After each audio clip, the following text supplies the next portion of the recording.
Вот это королевская резиденция. Да, то есть... Так скромненько. Да, очень. Люди какие ходёсенькие. А ну иди сюда. Кс-кс-кс-кс. 3 меча воткнуты в землю.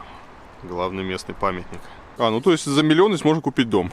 Да. И 2 Теслы, черная и белая. Даже в норвежской глуши научились красиво строить. Посмотрите, какая красота. Деревянный дом. Кто-то выгуливает маленькую черную свинку.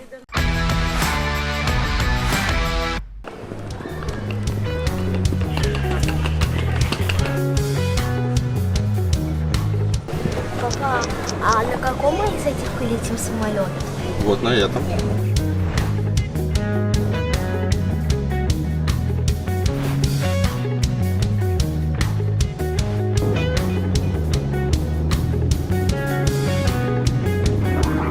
Что? Прилетели? Теперь еще раз лететь. Мы сейчас идем гейтом. Здесь вот разные зоны ожидания. Очень красивый аэропорт. Его недавно закончили. Еще год назад я прилетал. Здесь вовсю шел ремонт. А теперь здесь такая вот красота. И это у нас карта Норвегии. Да, Лен? Что это? Карта Норвегии. Вот в каждом кресле есть розеточки в зале ожидания. Здесь у нас какая-то современная скульптура. Вот так вот. У нас произошли первые трудности. Оказывается, если у тебя разные авиакомпании, прилетели мы Аэрофлотом, и дальше летим САС, то, чтобы сделать пересадку, нужно выходить полностью и опять заходить. Мы на это не рассчитывали, потеряли кучу времени. До вылета 30 минут. Так, где наш рейс, Лена? 13:35, Ставангер, 5 минут идти, С8. Мы успеем на наш рейс на последнюю минуту, как мне кажется. Чудом успели на пересадочку, и теперь 50 минут до Ставангера лететь. Вон наш самолетик.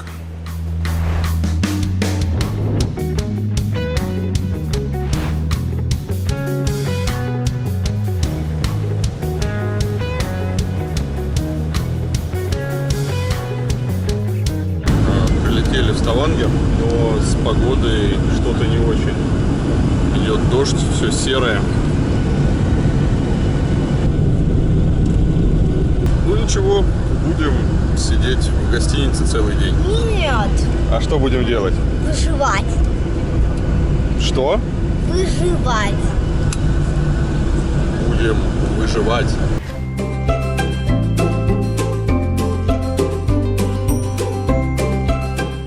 Что хорошо у скандинавских авиалиний, так это то, что очень быстро происходит посадка-высадка.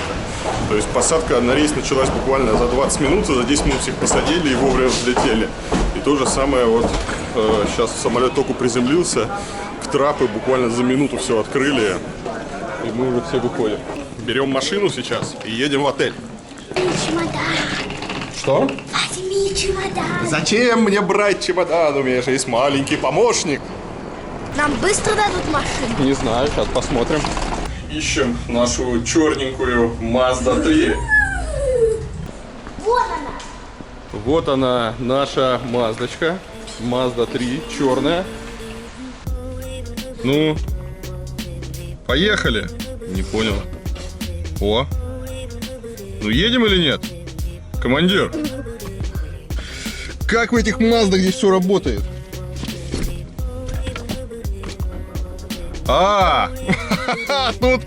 Тут ручная коробка, и нужно было выжать сцепление, чтобы она завелась, чтобы этот старый калека завелся.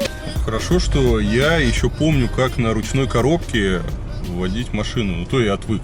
Мы благополучно добрались до отеля, нам продолжает сложности судьба подкидывать в наше путешествие, потому что я доверился этому отвратительному навигатору на этой странной машине. И этот навигатор почему-то, видимо, там в настройках стоит объезжать шоссе. И он нас повел какими-то деревенскими дорогами, за что мы минут 5-10 потеряли. В общем, пока все не слава богу. Сегодня в влоге заселяемся и идем гулять по городу. Ребята, хорошие новости. Я договорился с Бандеролькой провести для вас конкурс. Если вдруг вы не в курсе, Бандеролька — это служба доставки посылок из США и Европы.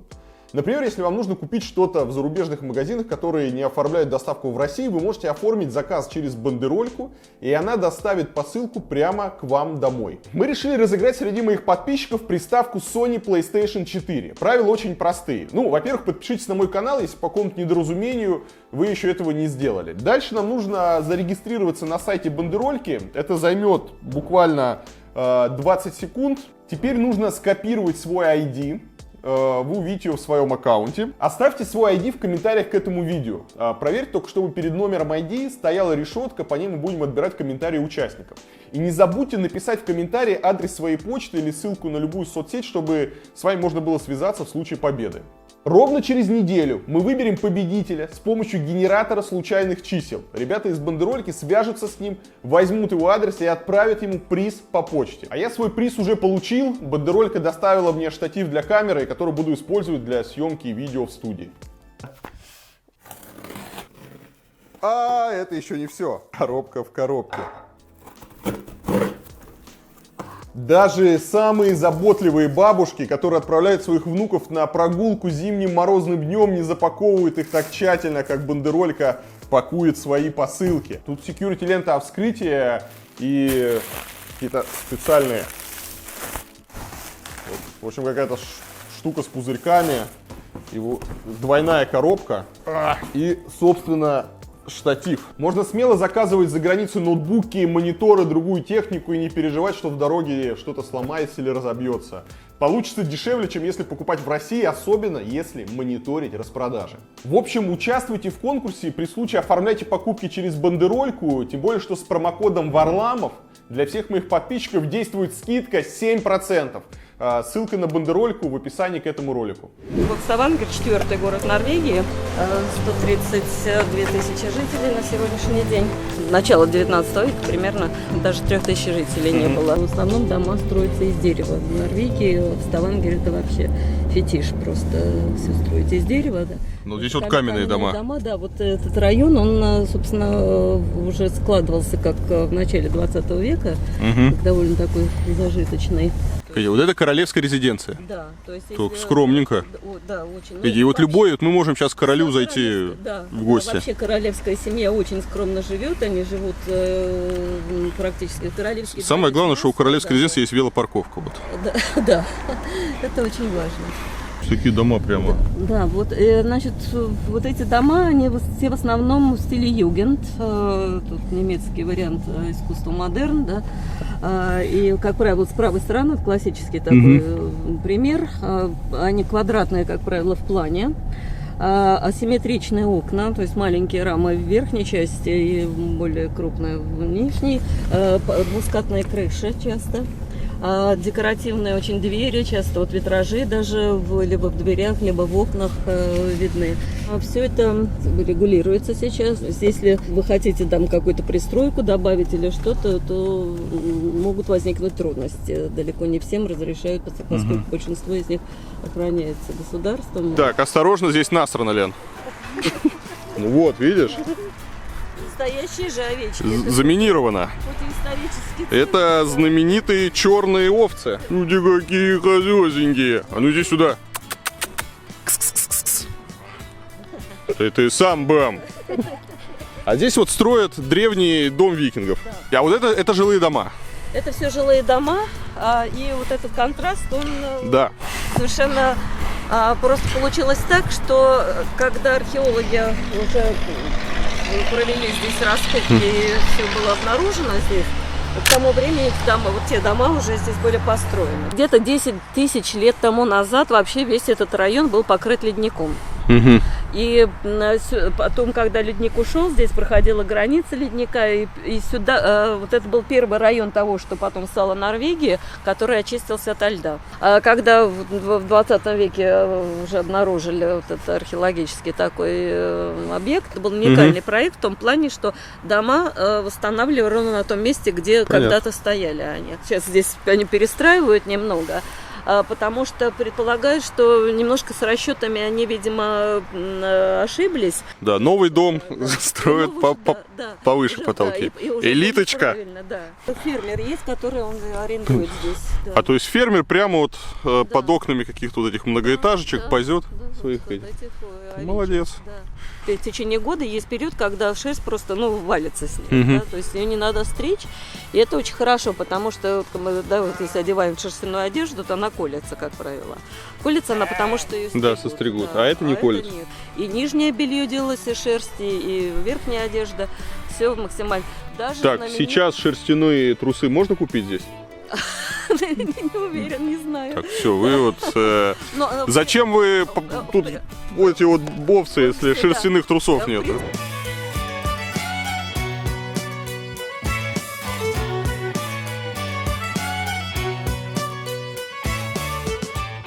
Была вот здесь такая морская битва. Все между норвежцами.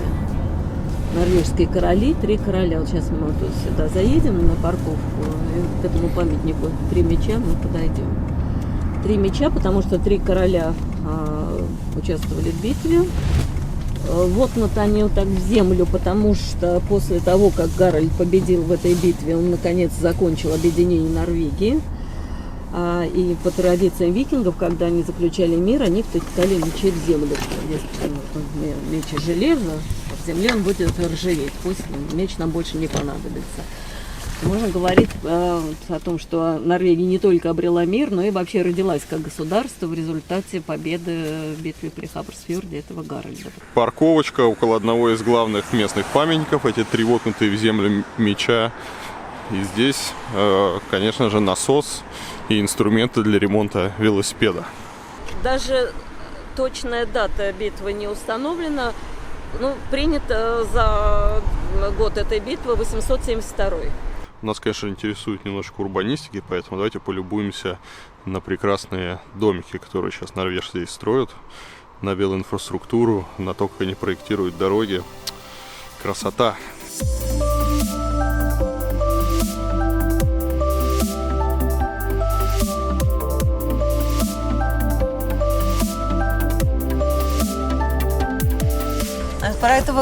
Про этого Гарольда очень еще много всяких и легенд, и всяких фактов тоже про него много любопытных известно.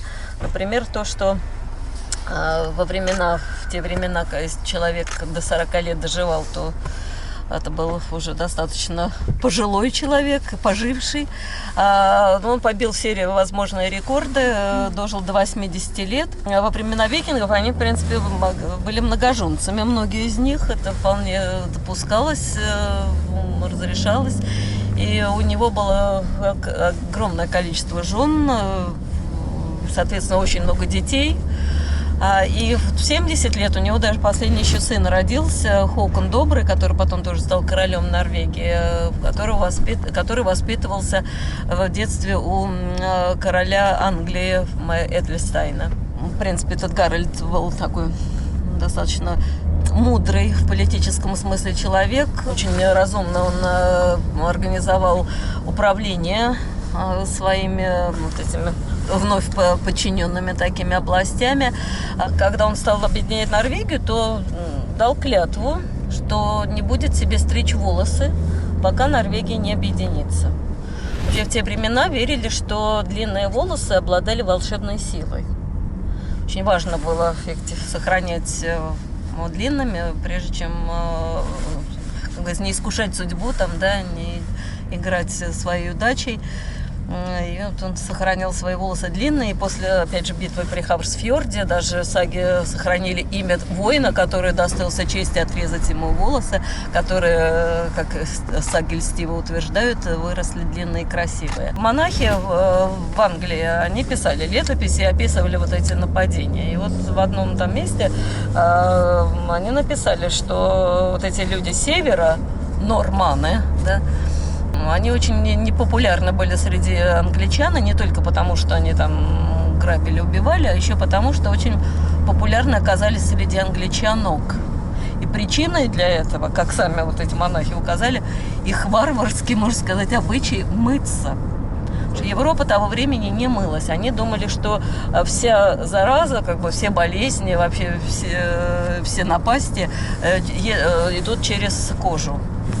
Здесь и кожа грязная, такая запечатанная, практически ничто не проникнет. Вообще очень следили за собой, там мужчины очень там одежды красивые, прически, там длинные волосы, опять же, арабские купцы их описывали как все в татуировках, там чуть ли с ног до головы, такие очень впечатляющие были.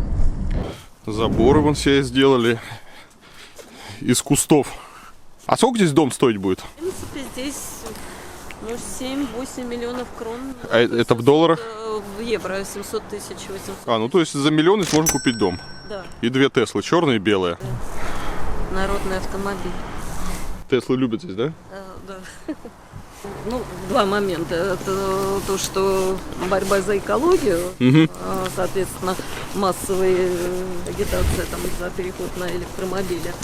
А второе, это то, что в Норвегии при таком количестве дождей, как здесь, электричество — это единственное, что можно назвать дешевым относительно в Норвегии. Плюс еще электромобили, они, когда они могут пользоваться полосой для... Вот, нас сегодня смутили. Я сегодня еду из аэропорта и вижу, что, я пристроился, где едет Тесла. Я за ней пристроился. Вот. И тут смотрю, а мы почему-то едем для полоса такси и автобус. Да. Вот электромобили, номера у них буква Е, ЕЛ.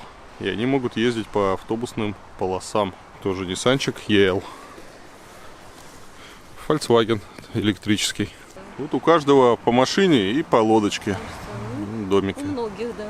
То есть это, можно сказать, обычные дома местных жителей. Да. Это средний класс, да? Да.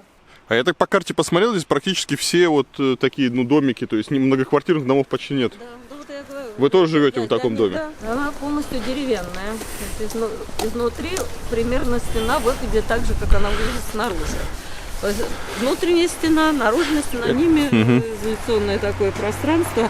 Когда то есть дома такие относительно дешевые, да? В плане строительства. Да. Не основательные, как у нас. А зимой здесь как холодно? Зимой, в принципе, на юго-западе совсем не холодно, +2 средняя температура. То есть здесь морозов нету? Нету, а снег, если не скажу, что его вообще никогда не бывает, но если он выпадает, то в школах даже уроки могут иногда отменить, чтобы дети успели поиграть там в снежки. Ветви, они выглядят как очень пушистые, мягкие. Да, а на самом деле они очень острые. Так, дерево называется араукари. Да. Араукари, тропическое дерево прямо в Норвегии. Невероятно. Так, а почему у нас в России такие не растут, если... Подтверждение того, что здесь зимой очень мягкий климат. Потому что этим араукариям уже, больше 100 лет. Школа прямо такая основательная. Одно из самых основательных зданий в городе. А вот здесь жилой дом. То есть у кого-то вот здесь вот кухонька, висят там какие-то посуда и такая детская площадочка. Перед школой забора, калитки с будочкой охранника, который сидит и тебя не выпустит. Вот так и вот. не впустит. И вот еще один рассказ, по который, я думаю, вам покажется сильно знакомым. Был такой викинг. Звали его Орвар Од. Он уехал далеко-далеко в страну, которую викинги называли Гардарейке. Да, а это называлось Русь. Вот викинги Русь называли Гардарейке. Страна городов, да, такие. И у него был конь, Фаски его звали, и он очень был привязан к этому коню. Встретил он колдунью, которая сказала... Колдунью? Да, которая вещунью, колдунью. А она-то откуда взялась на Руси? Нет, это не на Руси, это еще до того, как он на Русь уехал. И вот эта колдунья ему сказала, что примешь ты смерть от коня своего. И он так испугался, что убил этого коня, чтобы не сбылось. змея. Вот, а уехал он потом на Русь, долгое время пробовал, решил побывать на своей родине. И приехал, ходил там и увидел череп коня. И вспомнился его вот этот любимый конь его. И он пнул тогда этот череп, и да, там змея. И, соответственно, укусила его змея, и он умер. Так сбылось предсказание. Да, вот в этом Олеге, да, в школе, да, наверняка, да. Нет. Как ныне сбирается вещи Олег отмстить неразумным хазарам. Наконец-таки мы приехали в новые районы. Даже в норвежской глуши научились красиво строить. Посмотрите, какая красота. Деревянный дом. Такой вот необычной формы. Все дома разные. Там такие, здесь такие. Везде разная архитектура. Все очень круто сделано. Здесь еще стройка идет, поэтому немножко грязно. Но где закончено, там прямо красота неописуемая.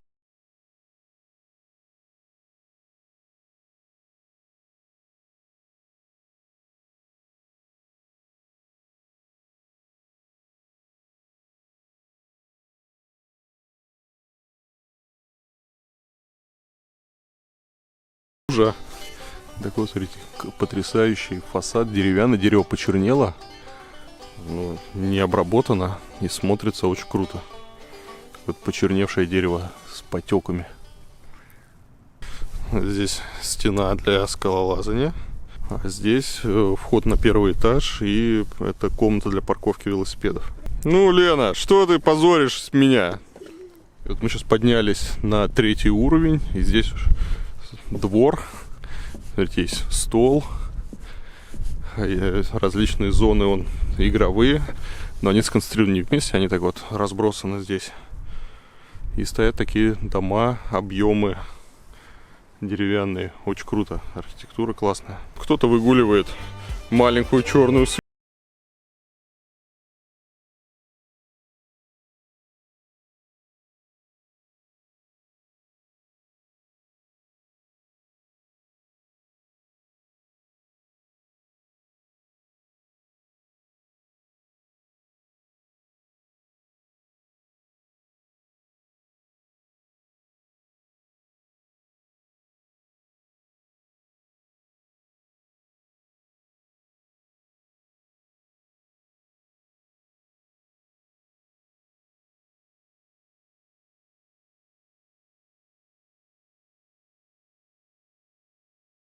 Стрит-артом, граффити.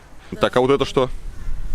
Это для каких-то опор, да, здесь, видимо, То есть, я понимаю, какую-то нефтяную платформу разобрали и сделали детскую площадку? То есть, частично какие-то, вот, когда выводили там из эксплуатации, для компании хорошо, не надо за утилизацию платить. А детям... Дети счастливы, то есть, площадка для детей-нефтяников. Да. Это музей нефти. То есть она не случайно. А, это музей нефти. Все, я понял. Вот так вот выглядит площадка. И вот это вот здание, это музей нефти. Это штука для бурения. Они тут везде. Я так понимаю, это здесь вот для тех, кто катается на роликах, на досках. Так, в одном из самых богатых городов дедушка роется в мусорке. На площадке нефтяников, напротив музея нефти. Вот куда это годится? 3 части, геология, и одновременно символизирует норвежское побережье.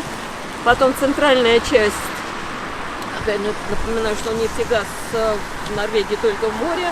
И центральная часть символизирует море, вот эти стальные полосы, серый цвет, да, стальной такой волн Северного моря. И мы с вами потом перелетаем как бы с берега через море, попадаем на платформы, где вот уже добывают нефть и газ. И мы с вами гуляем сейчас по старому центру. Такие тут деревянные домики, брусчаточка. Очень мило все выглядит, несмотря даже на погоду. Открыл свой парикмахерский салон здесь молодой парень. Вышел, посмотрел на эту улицу и решил, что, наверное, к нему никто не пойдет сюда стричься, такое все убогое было. Написал в городскую администрацию письмо, значит, давайте перекрасим, переделаем что-то, сделаем с этой улицей. Там начали они сначала, в общем, бюрократические все эти процессы, там стали говорить, а что скажут те, кто живут в этих домах, может, им совершенно не хочется жить там вот напротив какого-то такого яркого цвета или что.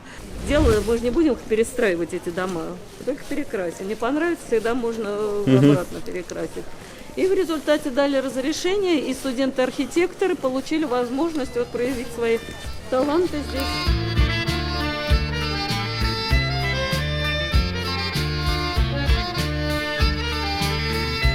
Кстати, такой очаровательный центр. Все эти белые деревянные домики. Все оригинальное. Окна, рамы, двери. Никто никакой пластикового говна не вставил. Просто чудо. Такие, кстати, цветные домики, которые, судя по архитектуре, раньше были складами, когда здесь работал порт и, наверное, какие-то предприятия были, еще что-то. А вот этот пароход — местная звезда голливудская, потому что этот пароход вы могли видеть в фильме «Дюнкерк». Несмотря на скверную погоду, у всех работают летние террасы, везде инфракрасные обогреватели. И в Норвегии не как у нас, а практически круглый год вот эти уличные террасы, они функционируют.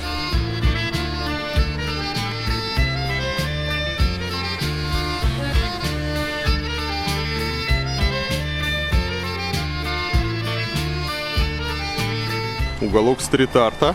Узнаете художника? Все эти дома на бетонных блоках и трансформаторных будках рисует берлинский художник Эвел. По всему миру есть его работы, в том числе и в России. Вот здесь местная велопарковка. Выглядит так, в форме велосипедиков. Да, и повсюду что-то нарисовано, сделано. Здесь опять у нас разрисованный электрический щиток. Вот так вот выглядит фирменный ставангерский люк. Мы сейчас находимся на одной из улиц Ставангера, и посмотрите, как здесь в жилой застройке организованы меры по успокоению трафика.